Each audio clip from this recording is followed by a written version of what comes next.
با سلام. توی این ویدیو تصمیم داریم تعویض رم دستگاه لنوو B5180 رو آموزش بدیم. برای این کار دستگاه باید خاموش باشه و باتری رو از دستگاه خارج کنیم. در صورتی که باتری رو دستگاه باشه برق داخل مادربرد وجود داره و ممکن به دستگاهمون آسیب برسونه. خب برای این کار دستگاه رو برمیگردونیم. ابتدا باتری رو از دستگاه خارج میکنیم به این صورت.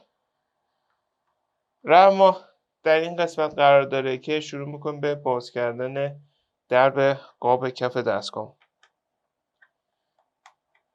رم این مدل دستگاه رم DDR3 PC3L هستش که در پایین ویدیو هم نحوه خرید این کالا رو توضیح دادیم.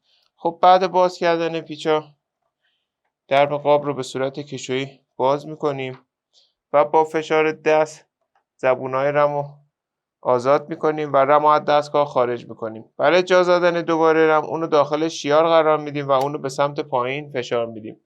ما الان میتونیم رم جدیدمون رو جایگزین کنیم. حالا برای آشنایی با نحوه خرید این کالا به ادامه ویدیومون توجه کنید.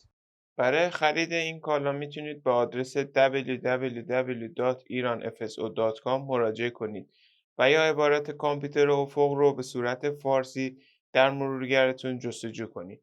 بعد این کالا رو خریداری کنید.